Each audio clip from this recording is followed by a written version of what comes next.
like to call the regular meeting of the Finance Committee to order. It's 9 o'clock. Roll call, please. Chair Shirley, Here. Vice Chair Pete, Here. Director McKee, Here. Committee Warren. Great. All right, public communications. I don't see anyone in the boardroom. Is there anyone online, Ida? I show none. Okay. We'll move on to discussion items. 4A, approve the Finance Committee minutes. Do any of the, So moved. okay. Second. Okay, and we don't have anyone in the public, so going out there, okay, all those in favor? Aye. All right, unanimous decision, we'll move on to 4B, discussion of district fee increases for fiscal year 2024-25 preliminary budget. All right, thank you, Chair. I'd like to introduce this item and then hand it over to Helen and Garth.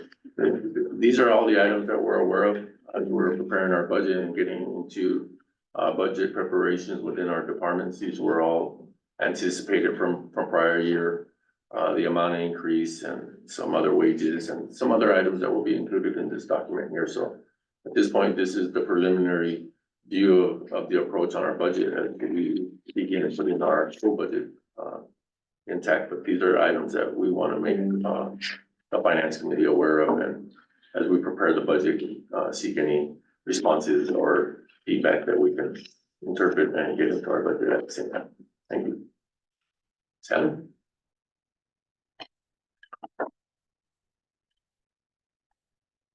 The frequency of rate increases over the years, is it random? Is it every year? Is it a percentage that we try to hit, or how does it work? There is a policy that states that we would impose a minimum of a $1 increase or a certain percentage. The last 3 years, I've been here for 3 years. The last 2 years, I've requested a rate increase every year. One fiscal year increase annually. And over the long term, just curious. So I it's a would general say, thing to the increase district cost chose, of- the district at one point chose to defer price increases because of its position financially. Okay, And that's when, in the history, the district seeked outside of the member agency's volume, from other areas.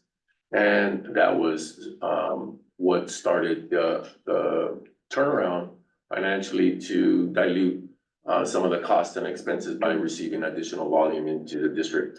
At that point, that is when, the staff came to board and requested an increase. The board requested that staff go back and look at alternative ways of collecting revenue without increasing the gateway fee, and that's essentially what started outside of the member, or what we call regional volume, coming into this facility here. Santa Cruz, San Jose, Morgan Hill, San Benito County area volume. and it's always effective with the beginning of the fiscal year on July 1st. July 1st. Yes, and we'd like to get our budget, our draft budget prepared by the next month in May. We'd like to have it ready by May and approved in June, so we can implement it in July. Thank you. You're welcome. Go Did I get that right, Gar? You ahead. got that right. One other point worth mentioning is that any fee increases we've had have always occurred on July 1st. You know, there's only one fee increase per year, and they're always at the beginning of the fiscal year. Great. Is there, Yeah, we'll get into a presentation Okay. talking about the knowns of the budget at this. okay, great. Thank you. Is that the presentation on the rate increase? No. This We is have- this we is have the a presentation presentation. on the rating. Okay, you said the budget and then you said, The budget will be presented next, at the next finance committee. All right, Helen or Garth, who's delivering? This is just a segment of it, so the rate increase proposal, we'll discuss that today. it'll be a piece of the overall budget. It's an aspect of it. Big aspect. Are you taking this one? No. Or do you want me to do? Yes. Okay, so either if you could move on to the next. Thank you. Okay, so we are requesting Felipe and team are requesting, an estimated 5% disposal fee increase for most gate rates. And the next slides will show you what the changes are on the proposed gate rates. We're seeking board guidance as to, also building the preliminary budget for 2024-25. And with this proposed gate rate, then we can build our revenues and accordingly the expenditures. There's also a proposed increase for the MRF processing fee. As you're aware, there's two that are currently not $40, and the proposal is to bring them, everyone up to $40 for the single stream recyclables. And the influencing factors for these rate increases is obviously we have the mandatory SB 1383. We're looking to continually build the path for capital reserves, closure and post-closure. One of the items that is not listed here is we're also looking to build the reserve for the CalPERS liability. And as you're well aware, supply chain and labor costs have increased in the last 3 years. And while it's slowly beginning to plateau this year, we don't have a CPI yet. We're anticipating that there'll also be an increase this year. Next slide.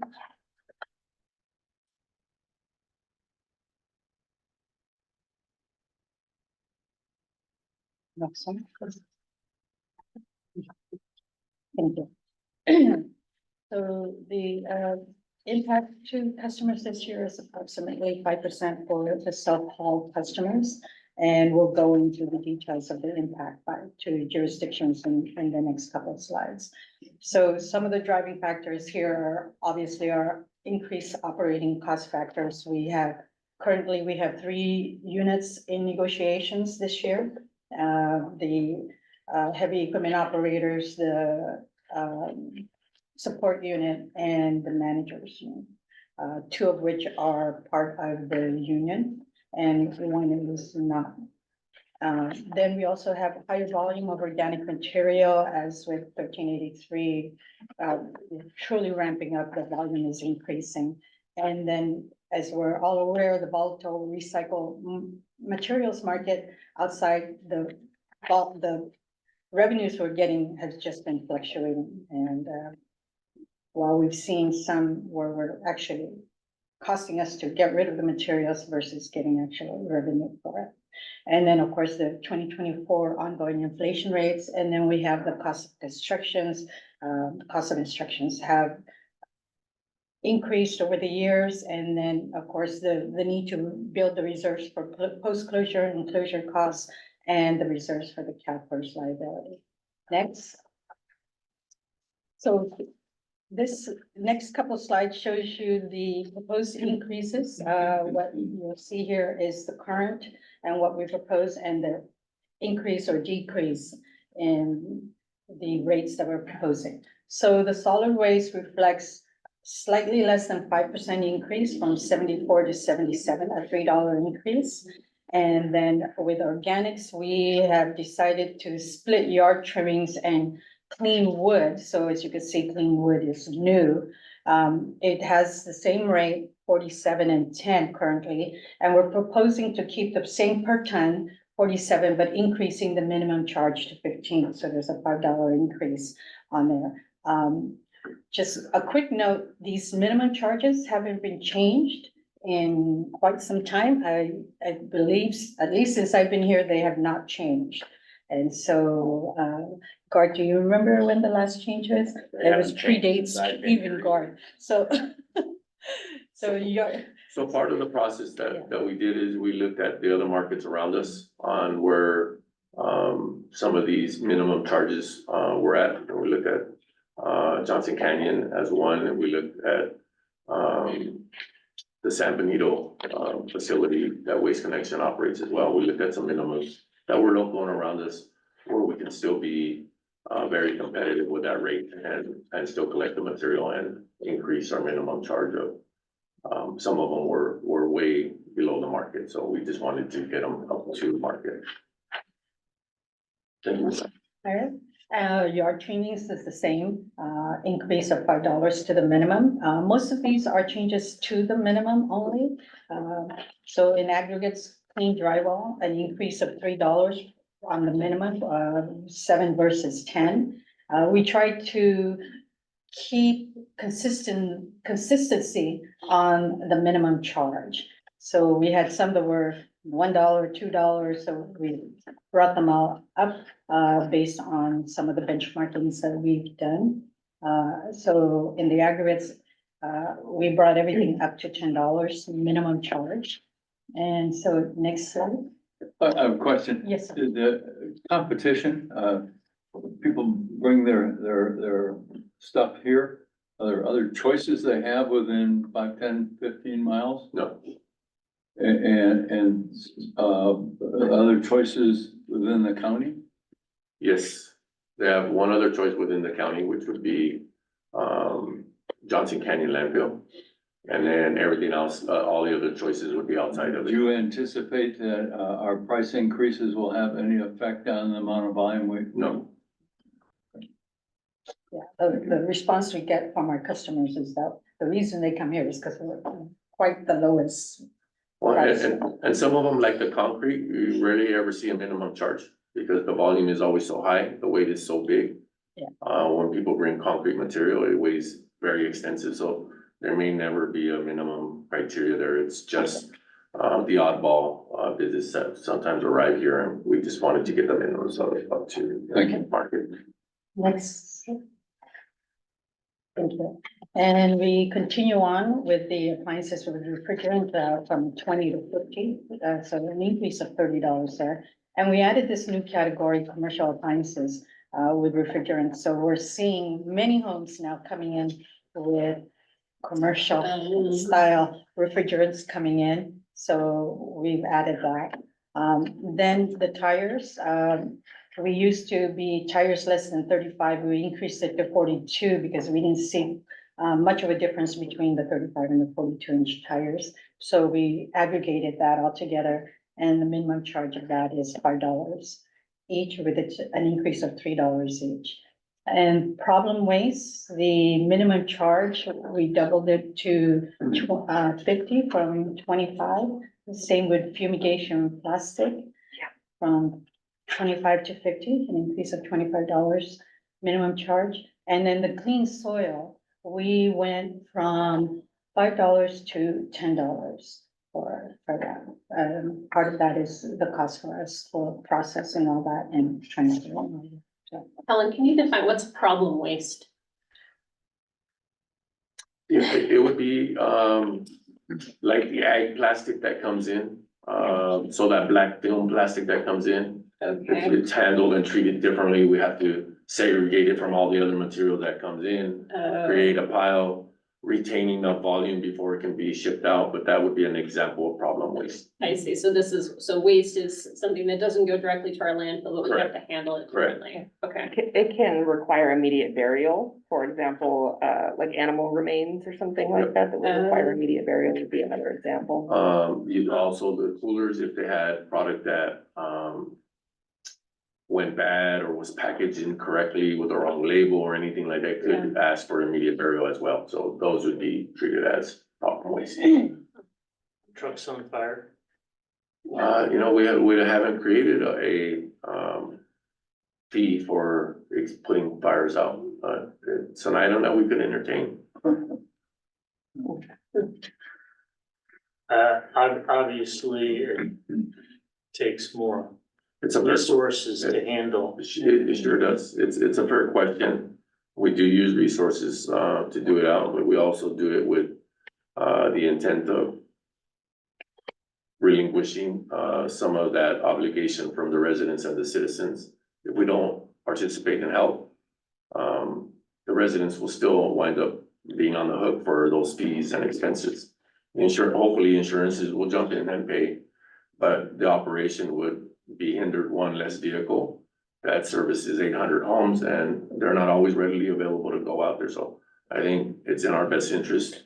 It's very circular on the support to put out a fire, especially a vehicle on fire. If it's a member agency vehicle that's coming here, and we're providing that service too. But I would definitely entertain an outside discussion around putting a vehicle out, and is there a fee associated to that? Thank you. Do we still have the agreement with Marina for fire? I haven't seen a fire truck come out here in some time. Wow. I would believe, I know there was a question at one point between, well, there's gonna be North Marina or County or Castle. Marina, yeah, who's gonna serve the district here? I just remember that a while ago. Next item. Okay. And as you can see here, the MRF processing rate, there was two, the Republic and the Recology, 36.75 and 37.50 respectively, have now been moved up to $40. There'll be no change to the jurisdiction, so. so I just took the opportunity to reach out to both Republic and Recology with the request to get their processing fee up to $40. They both have tentatively agreed to 40, and now we'll have same rate across the enterprise for everybody using the material recycling facility. And I think as we round this fiscal year out, it'll be something that we want to come back to and look at our processing rate. How does it compare to others? We did some market research, and the market right now for processing is in other areas, and it is around $55 a ton. So we're under market delivering a good service. But we do have some space to grow there if the need exists, as we explore more of our operation inside the material recycling facility, and the need that's there too. O&M are looking at our operations and our maintenance of that equipment. We talked about a double ram baler for this budget as well. So I think by streamlining the fee, it becomes a simpler process as we engage to move it across the enterprise, and that would include member agencies at some point. But at this point, we've deferred that, and we've got them all to market. We'll continue to look at and evaluate our processing fee for single stream recycling. I'll explain this slide if you wouldn't mind, Ms. Helen. Please. This slide represents the disposal increase that would be seen. We listed all the member agencies. The only one that's not there is Monterey Disposal. The request that we put in, which is the 5% change to the gate rate, would represent this much on the proposed increase. The hauler would come to your city. So for example, Carmel by the Sea, if the hauler came in with a $5 increase, 15 cents of that $5 would be represented from our disposal increase to the municipality. And it would chime the same for all the rest.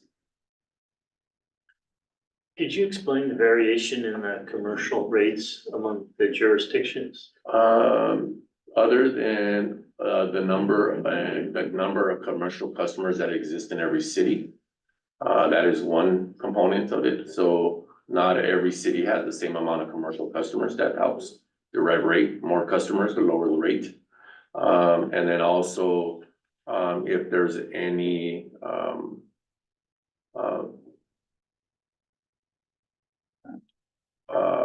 what do you? Difference in franchise fees. Difference in franchise fees is another component, but there's also a component of how much weight the hauler used on residential, commercial, and industrial. They usually price out the 3 lines of business based on the number count of those customers and which ones influence the others. And usually it's residential influencing the others. Some cities have commercial that could influence residential. It's a great question. Thank you, Guy.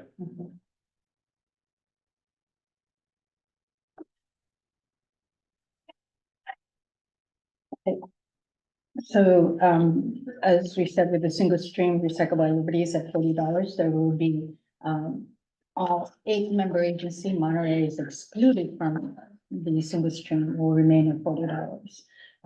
The city of Monterey does not utilize the single stream processing, so there's no charge for them.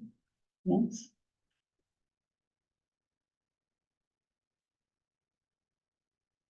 So, yeah, we'll go through the benchmarking. So ReGen's waste management cost per ton, we're still in the lowest quartile among similar systems in the Northern California, and our customer garbage and recycling bills vary city to city depending on your franchise agreements. But on the average, we tend to be the lowest rate for waste solid services in the area. ReGen's MSW disposal tip is still among the lowest, as the next graph will show.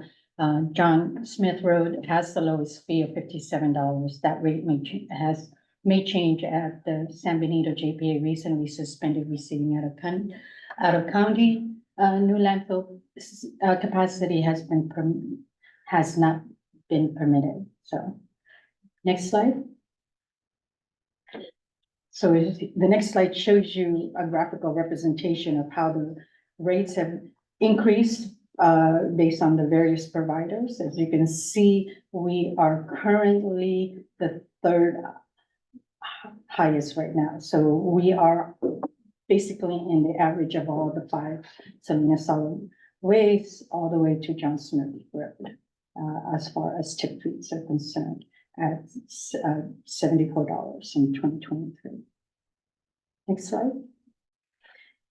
The next slide shows you a graphical representation of the tons that we have received to date through March of 2024. As you can see,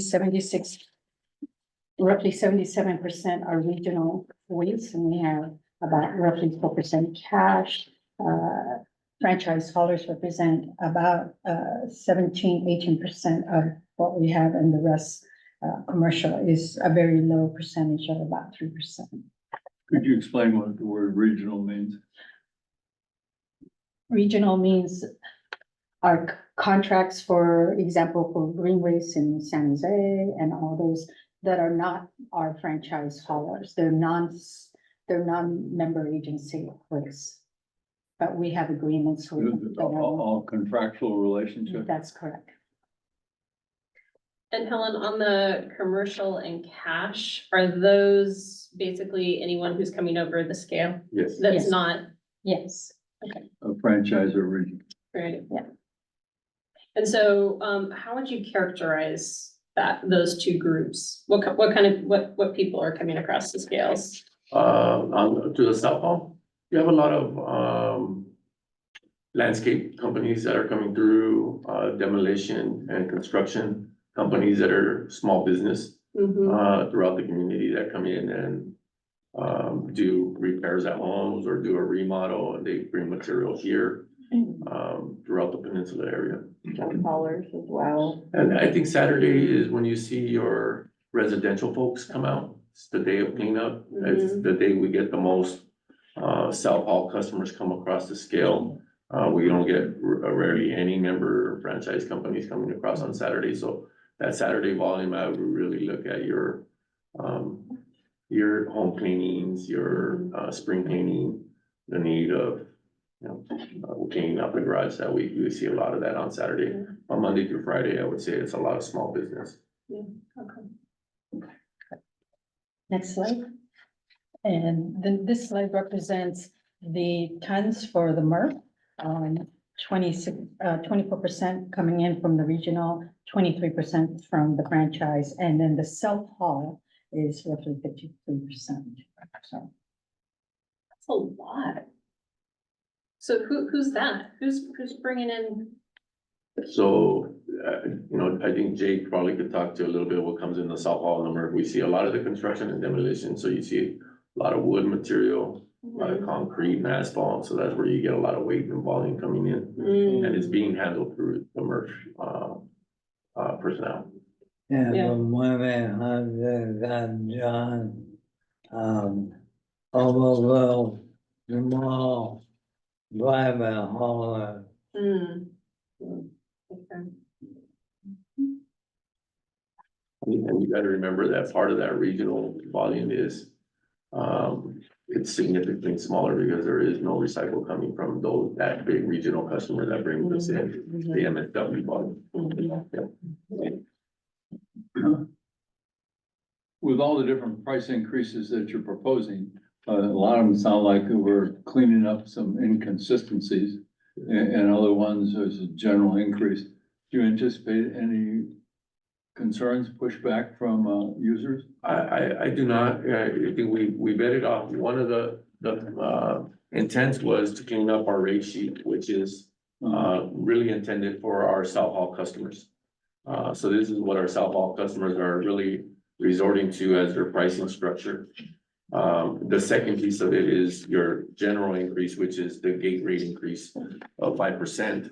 And that impacts our member agencies directly. And we don't foresee any strong opposition to the increase at this time.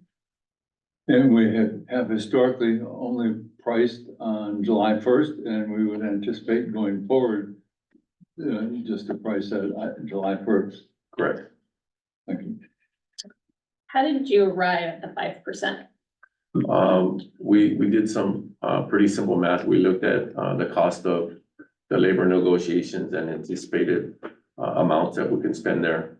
It's roughly worth about 1.5 million. When we look at the 5% increases, roughly represents 1.8. And those are, again, estimated. We won't know until we negotiate and go through the process. So there are assumptions. We took simple assumptions and said, what is the need going into the next year? And we really wanted to fill that particular need there. Any questions? Okay. Thank you very much. Ms. Heather. Do we have public? Is there anyone on the public?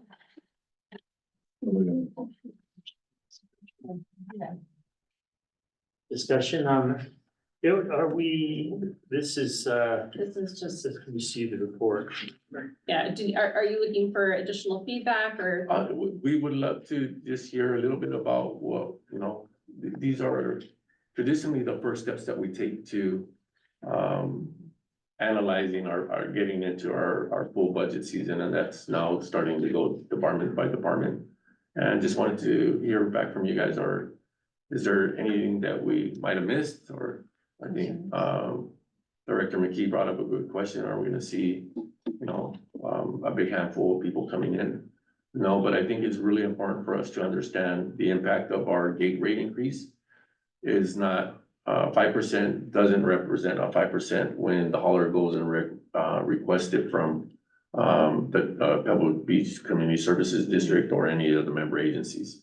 That is a CERN. I want that to be really clear. I'll do that on the dais when we bring the item to the full board, but it's really just showing what it represents, and it really represents I think it was It's like between 0.3 and 0.8% 8% increase, I think. for the member any agencies. one of the member agencies, which was those that one slide with 15 cents and 20 some cents. That's the representation for the municipality when we increase the gate rate 5%. That's one of the aspects I really want to try to make clear when we make these approvals, because the mayor may get a question on why the big significant increase. And we don't want to be the sole reason on why people perceive an increase. There's other factors that are included in that increase when it's received at the municipality. This is the first time that I remember such a comprehensive increase in terms of, I think we increased tip fees, but. We've never looked at the schedule. I think we brought it up. I think last year I brought it up as how long do we want to receive concrete at $1 per ton? Right. It's a beneficial use for us. So getting concrete is good, because we can use it for our roads and our roadways that we're engineering out there to maneuver through the landfill. But we also want to be competitive in what we're doing, and it does cost us to get that material received, moved around, and handling it. So we wanted to make sure they're closer to market.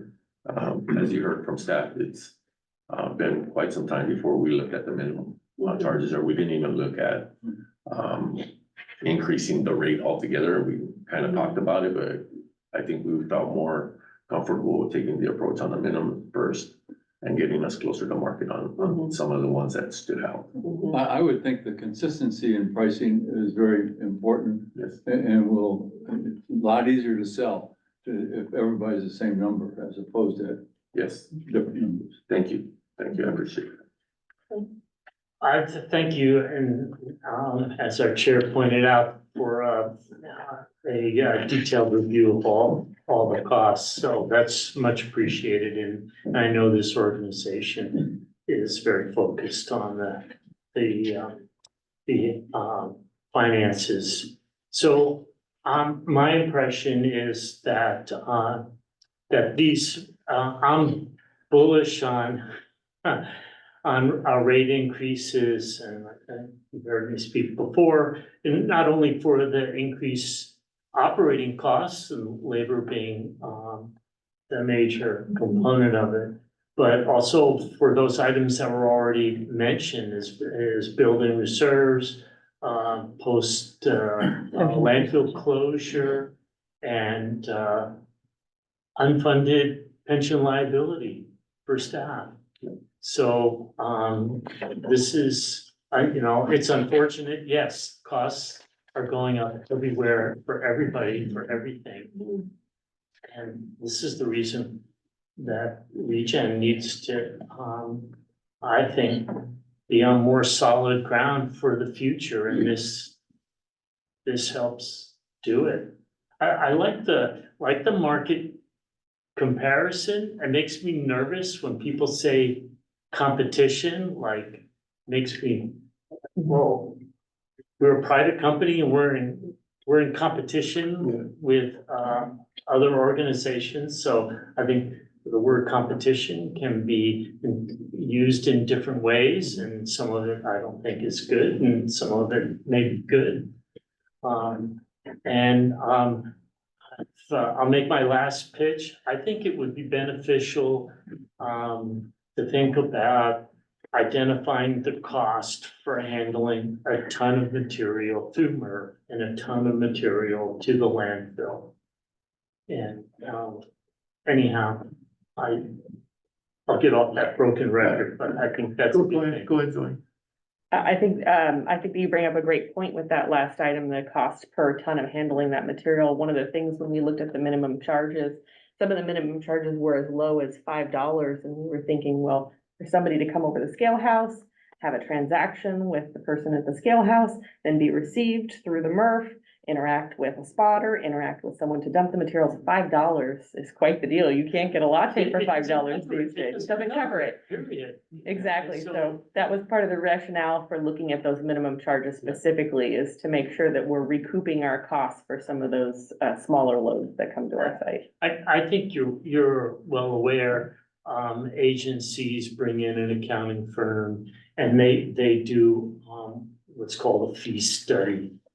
And they live with the staff and they follow all the steps that the customers, I'll call them, the actions, and they calculate how much the organization, what the organization expenditures are to do that one task. And I think that's something that the district ought to consider doing. Thank you. Okay. All right, and again, there's no one out in the public, so.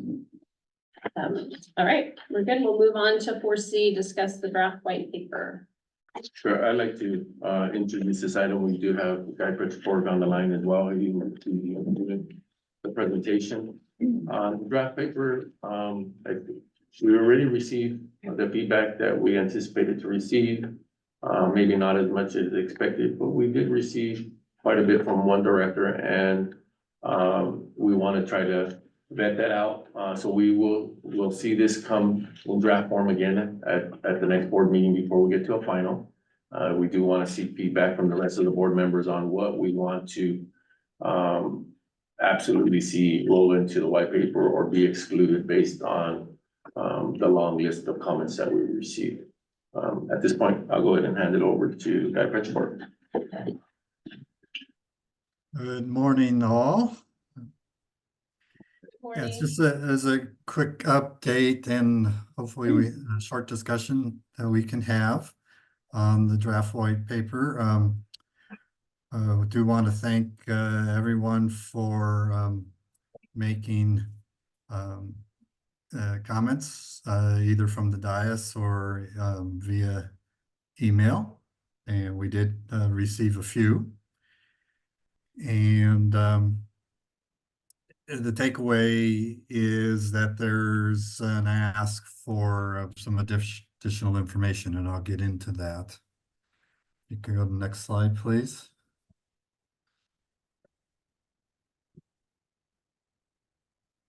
And this is the existing organization of the draft that you reviewed. There was an executive summary that kind of gave an introduction to the two main parts, which is part one is a summary of solid waste practices in California. So this was really more the industry content as opposed to ReGen specific. And the second part being a presentation of solid waste practices that ReGen's been involved in. Next slide, please.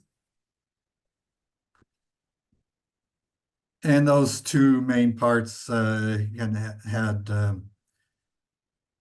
a similar scope in general. The one from a state level perspective in part one versus more of a focus on the ReGen's historic practices. And each of the board member, I think, may have had a slightly different perspective of what the intent of the white paper is. So the staff has received comments that kind of are rangy. They're not all the same comments from different directors. And it's been a bit of a challenge, but I think it generally speaks to these two sections plus a third section being desired by the directors, which is more of an implication, a discussion of implications of the practices at the district. High level takeaway, the arc of the story has been, decisions by the board have caused changes to the practices at ReGen Monterey. What began as disposal only when the landfill opened in 1965, consisted of, services to the member agencies, plus services to customers who visited the landfill, at those times. So there's always been a mix of customers, the member agencies through, the franchise collection agreements, plus, residents and commercial customers who visit the facility for various reasons. What originally began in 1965 was only for disposal. However, as discussed in other meetings, there's been quite an evolution of the services provided by ReGen Monterey to include recycling, diversion of organic waste, household hazardous waste management, and other recycling and beneficial use activities. So the customer base has only grown and become varied over time. Next slide, please. This is a graphical representation of the effect of the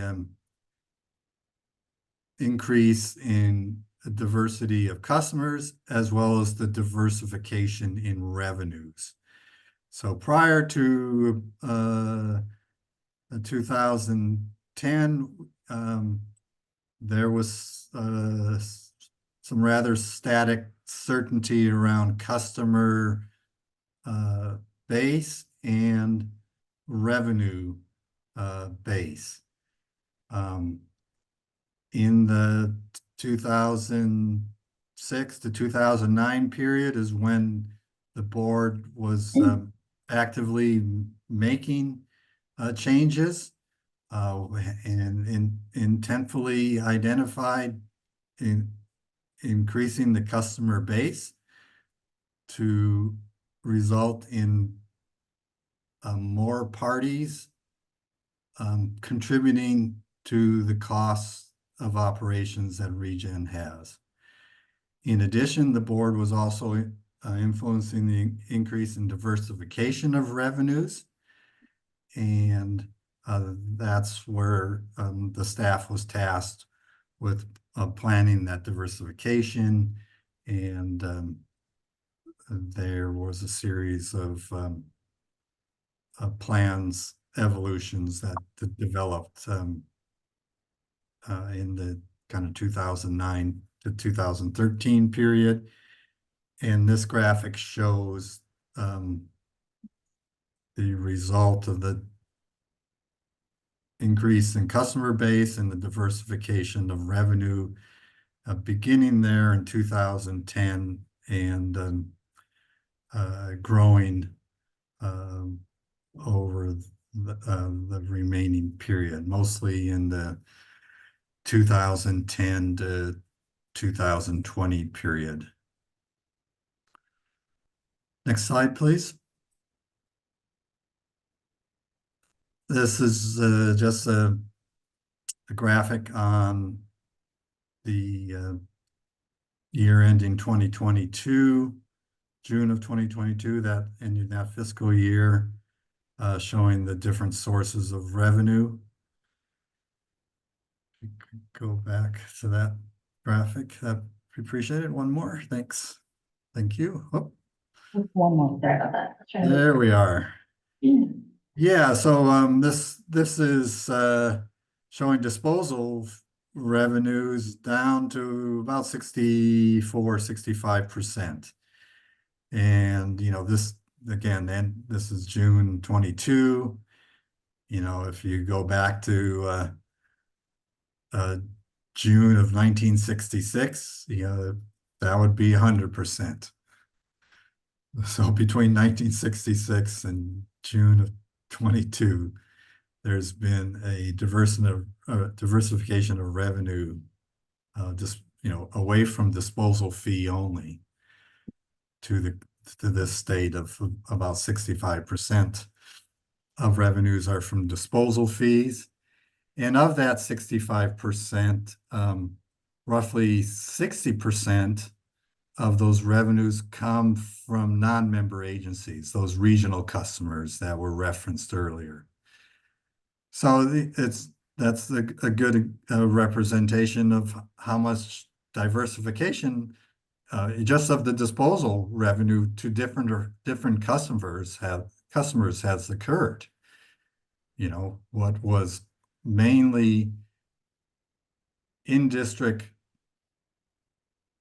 member agency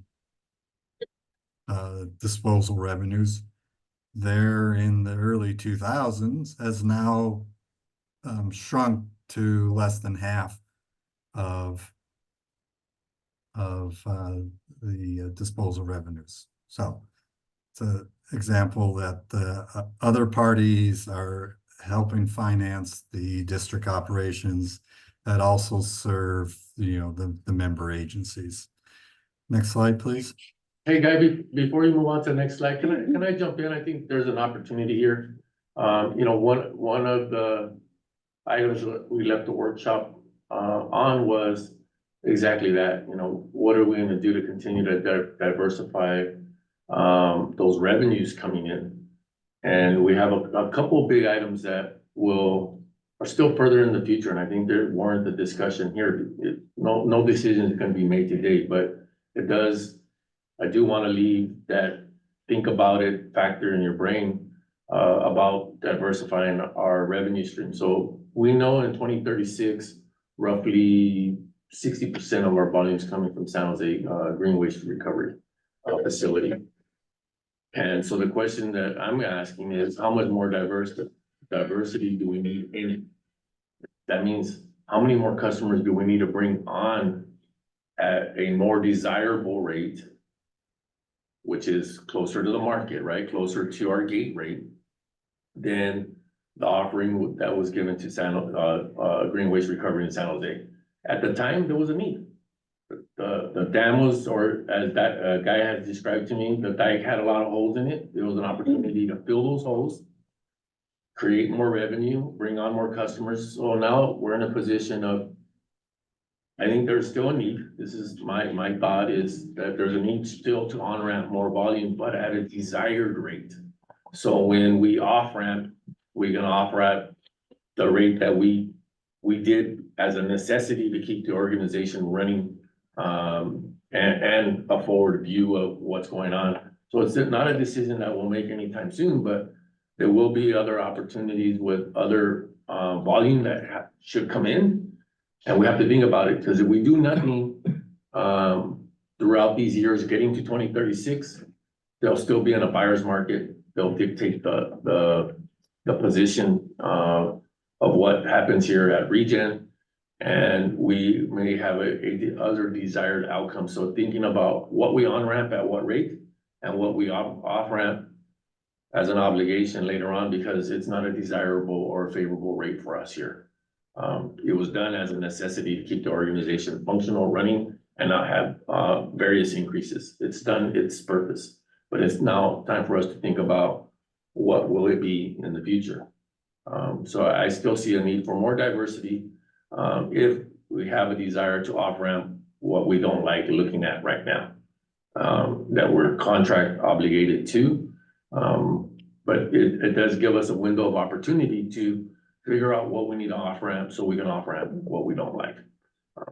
Well, you're really saying diversity with revenue. Yes, so more revenues that come on at a desired rate or favorable rate for the district and its members. And have the ability at a later time to off-ramp what has been given at a preferred or favorable rate to the other organization that has supported our endeavors to move forward. So I think it's just a question for us to continue to ask ourselves, how do we continue to diversify our portfolio so that when a renewal comes up, we put ourselves in a more of a bargain position to bargain the terms of what's needed here at the organization. Thank you, Guy, for allowing me to segment in, but it's a big precursor to the next 5 to 10 years of business. It had that much influence because there's a need or a desire to get rid of those unfavorable agreements that we have that are bringing volume in. And I think I'll leave it at that. And just real quick, and so do you think the white paper can address that? What you're trying to say, and that we need to diversify? Is that what the white paper? I think that's, I think we've been asking for it. Guy has his hands up, and I'll let him chime in, but we've heard it. White paper was needed to show history and timeline. We've never really asked what's next, but I do think that those could be questions in the white paper of, we really need to focus on the off-ramp of what's not favorable for the organization, but we can't do that without on-ramping now. And we have a window to do that in. And we also have to know our debt and how fast can we pay some of that debt before that expires, and how much is the amount to bring on. Maybe it's not 100% of that volume, but I would say a portion of it would be required to leave us in good condition if we do decide to terminate an off-ramp and not proceed, giving that favorable rate out in the future. Yeah, I think we're in a good position to get more favorable all the way up to that point and set us up for a relinquish the unfavorable for the organization on its revenue stream. Mr. Guy, you have your hands up and comments as well? Sure, I wanted to, I'd like to reinforce that, Felipe's comments. Basically, I'll express it a little differently. Basically, Felipe's identifying one existing contract with Greenway San Jose facilities that was established in 2013 and is planned to end in 2036. It has high quantity of material at a low tip fee per contract rate. So it has substantial revenue and it will require significant adjustment in 2037 to the organization if if revenues are not replaced in some way. So it's really revenue replacement may be the bigger category, Director McKee. The detail to that may include new disposal contracts at higher disposal rates, and also diversification of revenue sources. We do have power revenue in future sites to be part of a microgrid with our neighbor, and those would receive higher electrical rates, more at the wholesale level. And so there we do see some increases in revenues in other areas, but I think it's mainly backfilling this one contract and planning ahead and potentially gaining those new revenues before this particular contract ends in 2036, so that there isn't the impacts to the organization that would otherwise occur had there been no revenue replacement. Thank you. Thank you, Guy. Next slide, please. So from the comments that were received, it did seem to staff that the third section would be appropriate to add to the draft white paper and provide a area to discuss various aspects of the implications of those practices. This is where one can discuss the landfill life, the balancing of maintaining a certain amount for member agencies, while selling some excess disposal capacity to others in the interim to generate the needed revenues. Again, basically what that San Jose Green Waste Company contract was in 2013. It was really a need to gain revenues to kind of maintain level of service and plan for the truck yard improvements and the recycling facility upgrades that occurred that help maintain high level of service to all customers and not only the member agencies. Other implications can be discussed. The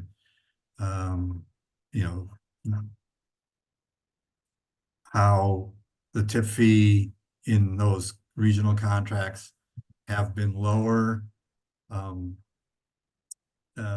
to attract the business and how that compares to the posted disposal tip fee and how maintaining lower contracted rates to regional customers has an impact on that tip fee charged to other customers. So those are a couple examples of what can be described in this section. To Director Shirley's comments, with this section could be used to expose the significance of that one contract and its termination in 2036 and what some management options might be. So that's kind of an update on the draft white paper. We would intend to add this third section, bring it back to the committees as a draft and go through the review cycle again with that added content. And then when the directors feel appropriate for the full board to act on it. All right, thank you, Guy. Directors, comments? Yeah, I think again, this is a wonderful effort here, this white paper, not only educating the board, but I think also getting board and district management on the same page. I get a couple of questions first. So if I understand this graph correctly, in 20 years, over the last 20 years, the amount of landfill disposal has more than doubled. Is that right? I mean, it says a year 2000, on average 7 tons per day, 22 in year 2022, 19 tons a day. Is that right? Those are in hundreds. So 700 tons a day. But more than double, yeah. More than double.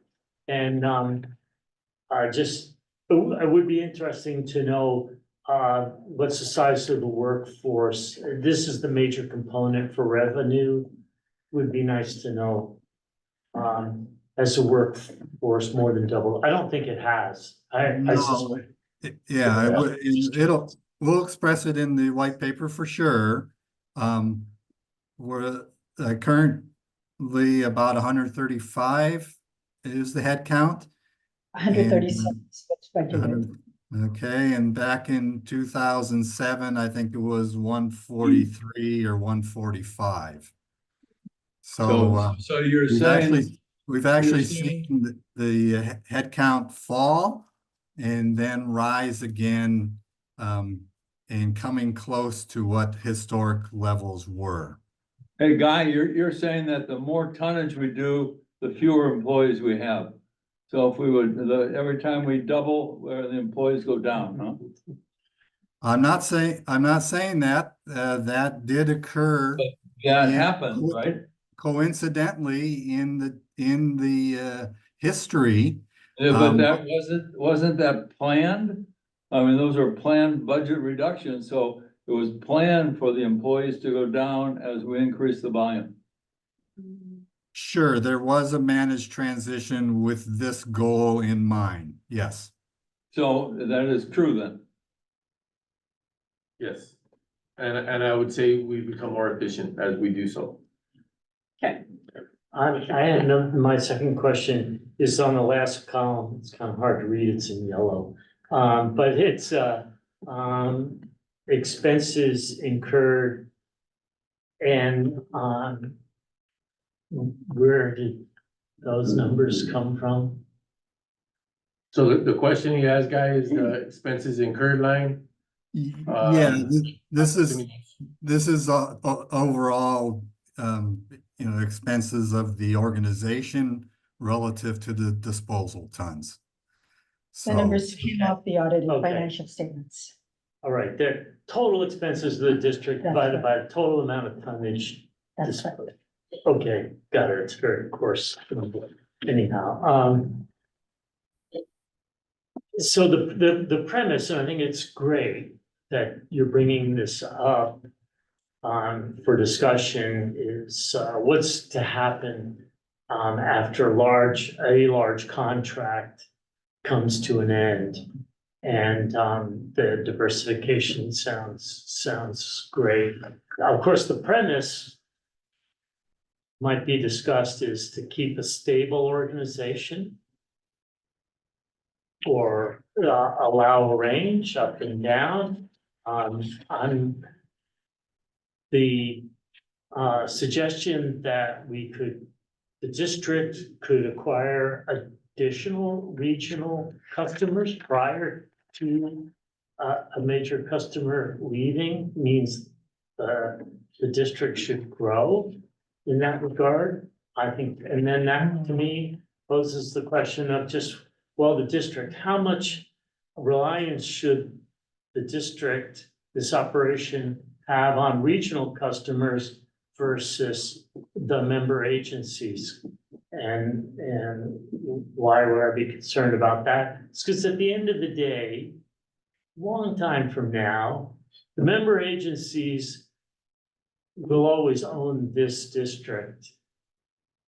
This land, the landfill, and all the costs and all the employees that have long since happily retired and getting pensions, the member agencies will own the responsibility.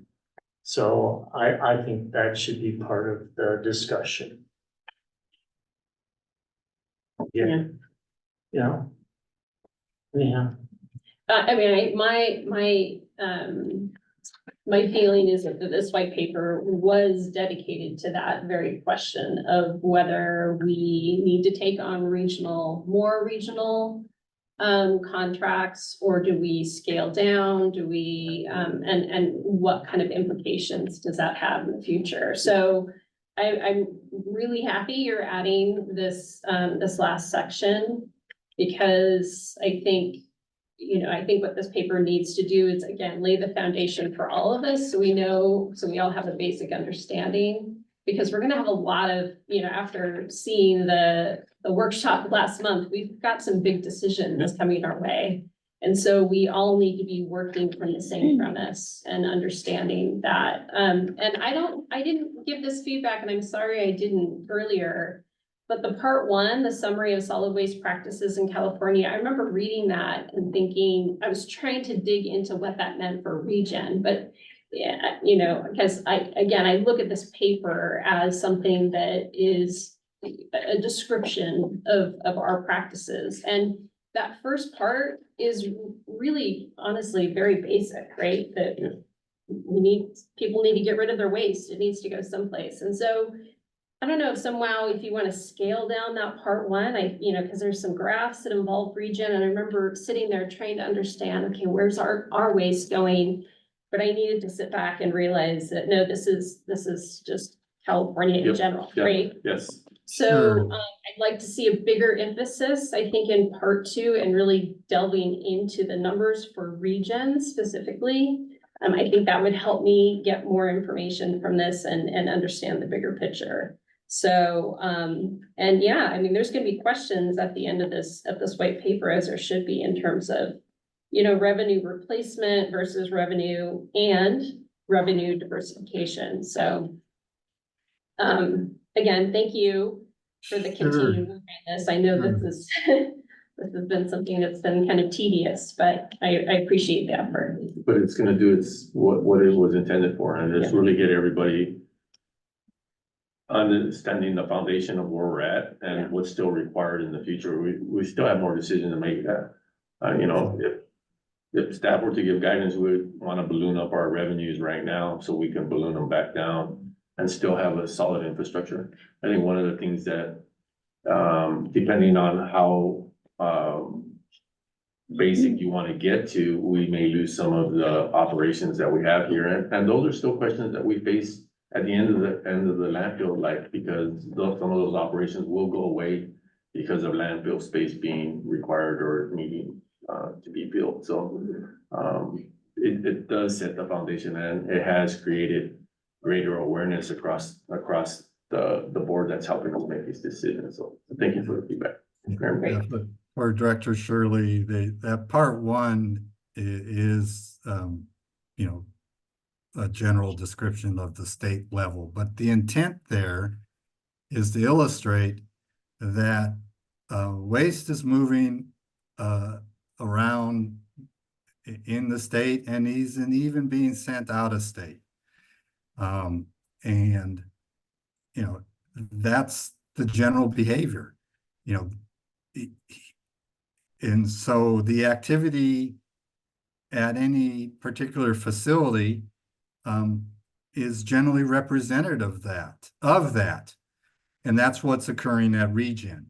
You know, there is our materials going in and out of the ReGen facility and coming in from different locations. That doesn't exclude there being a ReGen specific interest in how much material should come in from other customers, regional customers. That's still a valid interest for ReGen specifically, but the activity of itself is common in the state. And so it's really basically municipalities, communities need these services, and they seek a service provider, and ReGen's, you know, diversified its offerings to different communities, and we are actively discussing, you know, to what limits and to what extent that practice is in ReGen's interest. Okay, thank you, Guy. I'm cognizant of the time, and we've got two more items. So let's move on to 4D, discuss SB 1383, ability to biosolids. Sure, we have regulations and Bill 1383 coming into effect, to not receive biosolids or have a biosolid reduction by the end of this year.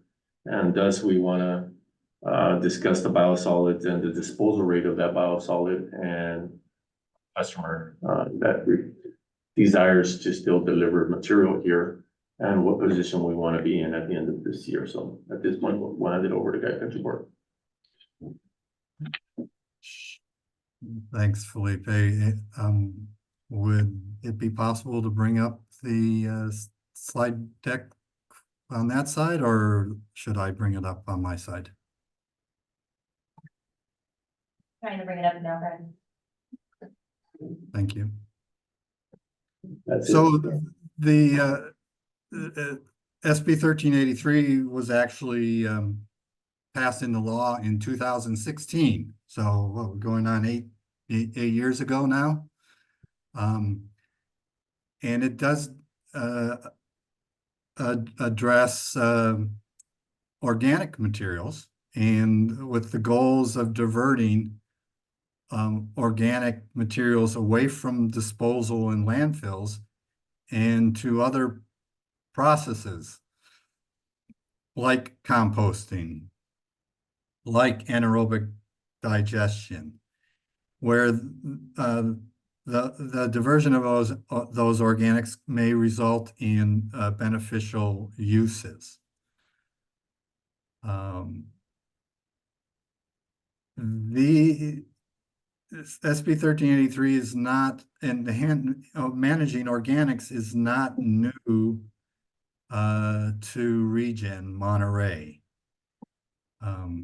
There's actually been a long history of managing organics And it begins in 1988 when the compost facility was started. It was a third-party operated facility on 60 acres at ReGen's property. The current composting facility is located on 30 plus acres of that original 60 acres.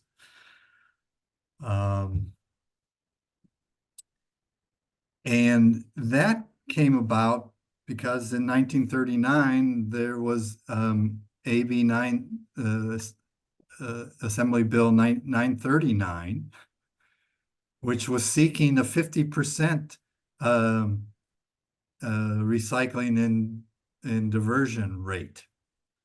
And so the ReGen was active in its management of its activities, back in the 80s. And established the composting facilities to divert yard materials and ag materials away from landfill disposal. That saved landfill space, and it also avoided some fees that are associated with disposal. So it was a good good start to organics management for ReGen.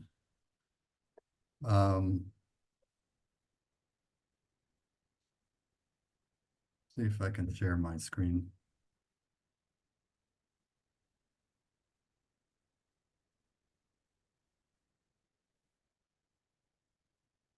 We need to go to the next slide, Barb.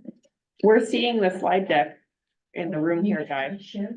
Oh, okay. So I don't. Are you still on slide 1 or the first informational slide? Yeah, no, I'm wondering if it's not being shared online. I don't think it is, but we don't have any public, so. Okay, so if you could go to the Guys, next you slide. can try, if you can try and screen share, because I'm not able to do it here. What's he trying to do? Here we go.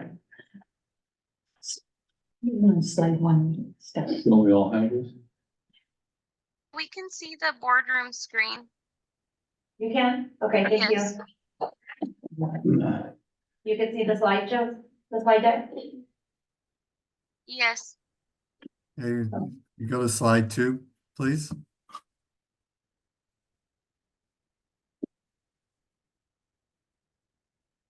So this is the history of organics management at the district. Again, back in the late 80s, we began the composting operation to handle and divert yard materials and some agricultural materials.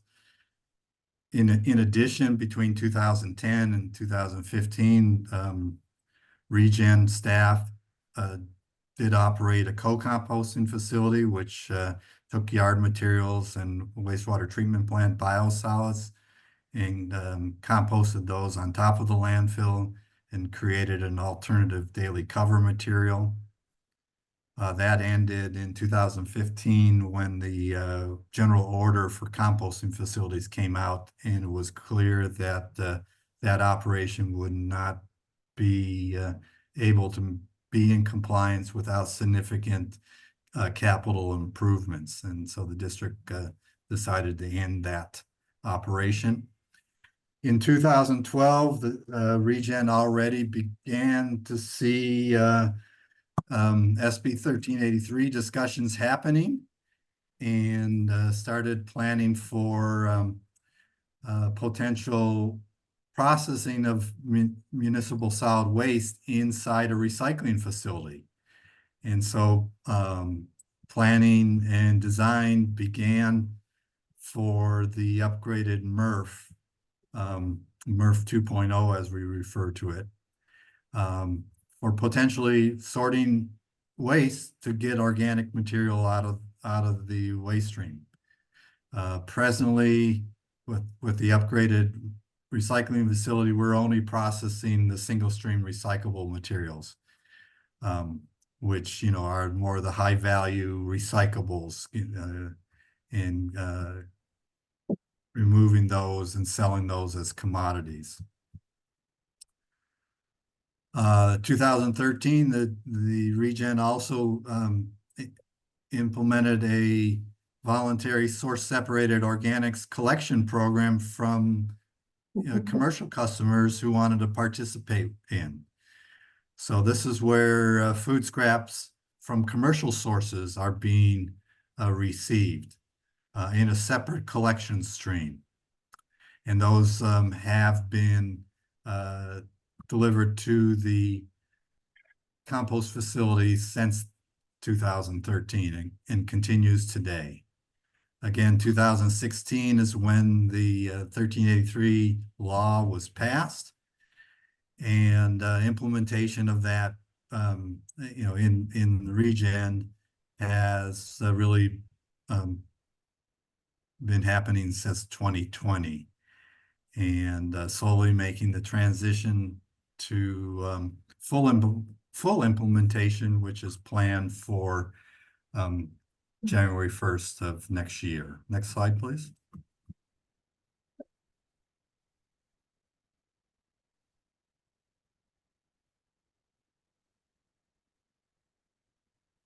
Is that the correct slide, Ben? Yes. There it is. A short summary of SB 1383 requirements. They are the responsibility of the jurisdictions, cities and counties. ReGen is a facility that can assist, but it's not ReGen's responsibilities for that. But as a manager for our member agencies, we are acting on their behalf and implementing those changes that the directors have approved. The full implementation is January 1st. The intent is to divert 75% or greater amount of organics relative to the 2014 baseline. For biosolids specific, there's been biosolids disposal for most of the landfill history.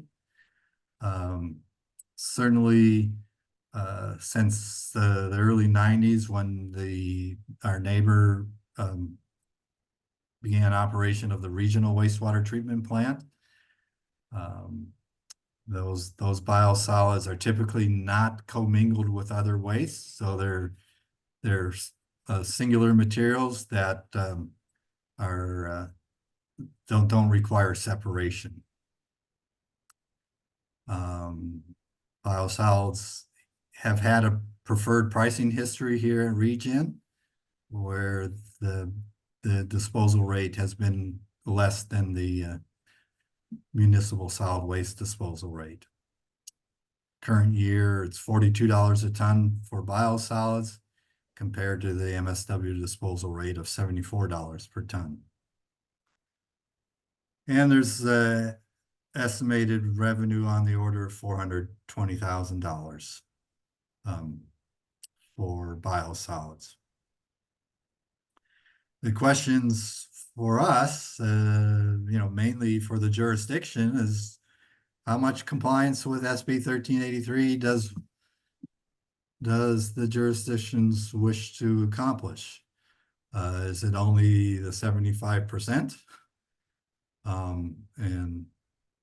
Or is the goal to reach 100%? As it pertains to biosolids, you know, it's a singular material.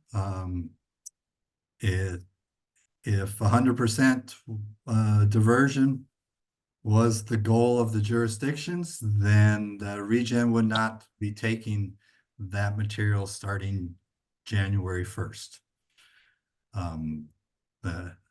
A generator, the wastewater treatment plant next door will have to have alternate processing for those materials, at least 75% of those materials. starting January 1st and potentially up to 100% if that's the preference of the jurisdictions. You know, the jurisdictions do get credit, so to speak, by avoiding any and all organics disposal. So, you know, the avoiding biosolids would occur relatively easily because it doesn't require ReGen any specific additional activities to exclude it from disposal. It's basically a notice to the generator of new policies and practices. So the there in the red ink are really the kind of the leading questions to be answered. And I'll turn it over to the group to discuss. Thank you, Guy. All right, so we've got 9 minutes here. I think we've got enough time to plow through these Okay. items and still get done. I don't have very many general manager comments. Okay, okay. You know, guys' questions are relative to Monterey One Water. You know, they deliver biosolids. They're the only biosolid people that are delivering currently that we're aware of.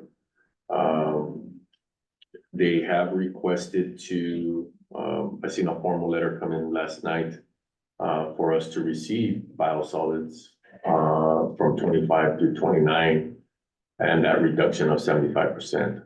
So instead of receiving roughly almost 8,000 tons a year, they would only deliver 2,000 tons of that. Is their request. And the question now lies here with us is, what is the wish of the board or the expectation of its members to deliver that forward?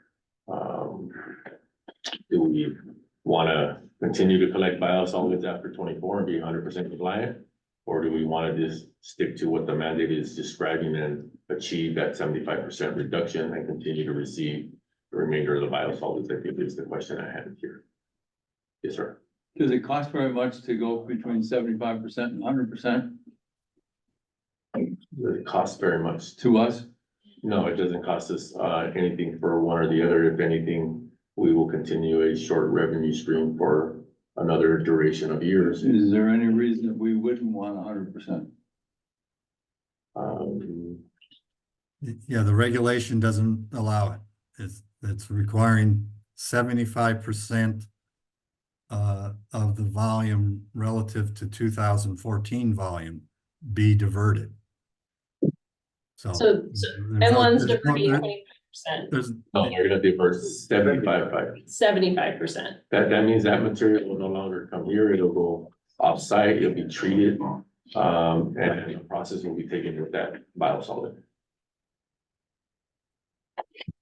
So we're getting 25% of the biosolids. We could, We could. or we can deny the request and have them do 100% of that outside and be 100% compliant with 1383, but. My question, I misstated the numbers. Do we want to go to zero? so that's really a jurisdictional question, Director McKee. No, I'm asking the I would like to go to zero. I think, the material that we use is not advantageous for us, on the landfill. It is material that, is difficult to work with on our equipment. It also difficult with, you know, we're feeling to build upward. That material wants to sink and sunk down, so it requires a little bit more work. So, yeah, I think our operation would be favorable not to deal with it, but there's also a revenue attached to it. So it's a balance, you know, and that's why the discussion on the table today is. And it's another public agency. What kind of support do we wanna lend on the other hand as well? Is that something that's desired from this board that we do for the other agency as they develop their plan? But if they're developing a plan for 75% of it, why wouldn't they develop a plan for 100% of it? But I'm not sure. And my assumption is cost. That it's cheaper to bring it here than it is to take it off site. You gotta pay transport, you gotta pay for it to be processed, treated, and then, you know, new materials may probably up for life. Okay. Questions? How much money are we talking about? If we stay at the current rate of $42 a ton times 2,000, you're talking $84,000. You know, we do have the 5% gate rate that we could apply to the $42. Is there an interest to go from $42 to the gate rate? And there's also a discrepancy in reciprocity of rates. This has historically been a preferred pricing to the neighboring facility, and when ReGen entered into the need of having wastewater disposal needs, there was not a preferred pricing brought to that activity. So there is a difference in between the two agencies in how things have been priced. So we need to decide, so the first question is disposal rate just until 2024. So that's one question. The second one is, I suppose, whether we want to accept that 25% Correct. after 2024. Right. And their letter that I received last night, dates 25 through 29, so they're looking for a 4-year period at that cost, so it may be something that you guys can just give us feedback on, and we can pursue a little bit more. If they have interest for a term, you know, maybe we need an agreement, a discretion term, if it's less than the gate rate. If it's not less than the gate rate, If we're doing them a favor, should we price it differently during that 4-year period, say? Sure. And, no, we don't need to do it, we'll do it, but it's gonna cost extra. I think that. For reference, the alternate processing is likely going to be between $200 and $300 a ton. That would be the alternate pricing for a different processing choice that the generator is going to be exposed to. That's different than the current rate of $42 a ton. Yeah. Or our MSW disposal rate of $74 a ton currently, and proposed to be 77. Still a better rate than what they're gonna pay outside of our agency. Mhm. There's a financial question and an environmental question as well, you know, a stewardship question as to, you know, if we want those organic materials to be continued to be landfilled in the term when there's been notice regarding SB 1383 application for a number of years, as Guy has mentioned. Yeah, again, the district has had organics management since 1988, had expectations of SB 1383, 4 years before it was passed, and had taken action in advance to prepare for it. And so it's not in the lack of knowledge that these state policies were being developed to divert organics away from disposal. Let me confirm, I had heard that at the current rate of revenue, it's $80,000 a year for the district, but that this particular waste creates additional handling issues. And may not even be consistent with the state's direction to SB 1383. Well, biosolids is considered an organic waste, and the jurisdictions are required to divert 75% of organic waste from the landfill by 2025. So these biosolids represent an opportunity in the organic waste realm to reduce that waste that the communities are generating and landfilling. one segment.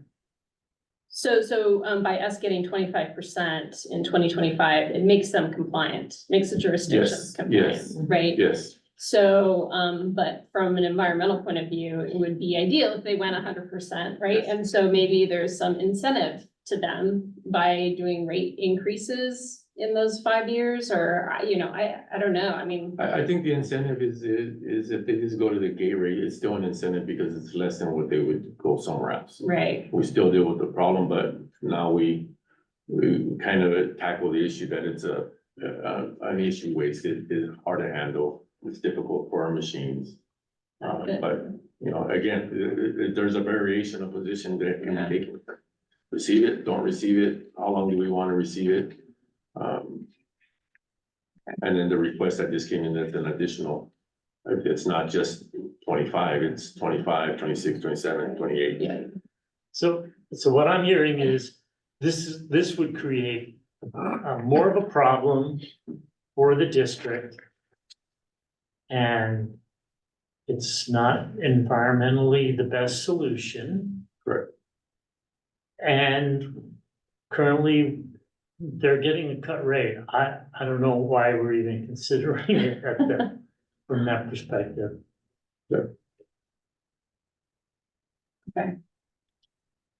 Director McKee? It's consistent with the same situation. Yeah, I agree. At this point, I'd like to just maybe, pursue the discussion with Monterey One Water, let them, know how we're feeling at this point.